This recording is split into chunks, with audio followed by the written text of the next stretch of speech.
আমরা গৃহিণীরা অনেকেই সবজির খোসা ফেলে দেই, কিন্তু আজকে সবজির খোসা ফেলে না দিয়ে দারুণ একটি ভাজি রেসিপি করব, সবাইকে তাক লাগিয়ে দেব।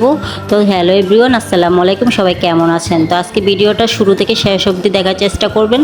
তো বাসায় একটি লাউ ছিল, তো লাউয়ের সেই খোসাটা আমি মোটা মোটা করে কেটে নিয়েছি। কেটে নিয়ে সুন্দর করে ধুয়ে পরিষ্কার করে দিয়েছি সাথে 2টা কাঁচা লঙ্কা আর একটা পেঁয়াজ।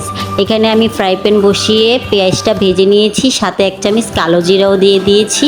তো লাউ কিন্তু সচরাচর কেউ পছন্দ করে, কিন্তু কেউ পছন্দ করে না, কিন্তু আমার কিন্তু লাউয়ের থেকে লাউয়ের খোসার ভাজিটাই অনেক মজা লাগে। সত্যি কথা বলতে এই খোসার ভাজিটা হলে কিন্তু আমি বাসায় 1 প্লেট ভাত নিমিশেই খেয়ে ফেলি। তো আজকে এই তো পেঁয়াজটা লাল করে ভেজে নিয়েছি, এখন লাউয়ের খোসাটা আমি দিয়ে দিলাম, দিয়ে ভালো করে একটু নেড়ে চেড়ে দেবো। আর এই ভাজিতে কিন্তু আমি 1 ফোঁটা পানি ইউজ করব না। তো একটু ভালো করে নেড়ে চেড়ে দিলাম, সাথে কালো জিরাটা দিলে কিন্তু আরও দারুণ স্মেল আসে। আর যার কালো জিরা খেতে ভালো না লাগে সেই স্কিপ করতে পারেন, কোনো সমস্যা নেই। এখন আমি ঢাকনা দিয়ে ঢেকে দিলাম 1 মিনিটের জন্য। তো 1 মিনিট পর চলে আসলাম, এই তো ভাজিটা দেখতে পারতেছেন। আবার একটু ভালো করে নেড়ে চেড়ে দেব। তো লাউয়ের খোসাটা কিন্তু আপনারা ফেলে না দিয়ে এরকম দারুণ একটি ভাজি করতে পারেন।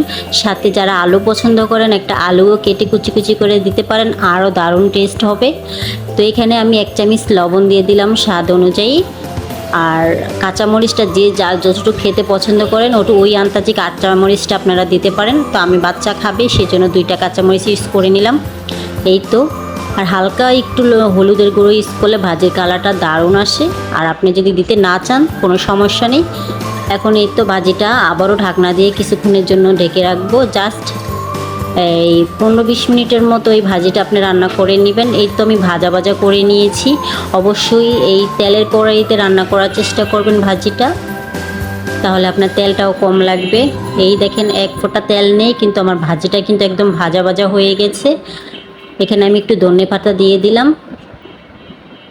তো বাসায় এইভাবে লাউয়ের খোসা রান্না করে সবাইকে তাক লাগিয়ে দিবেন।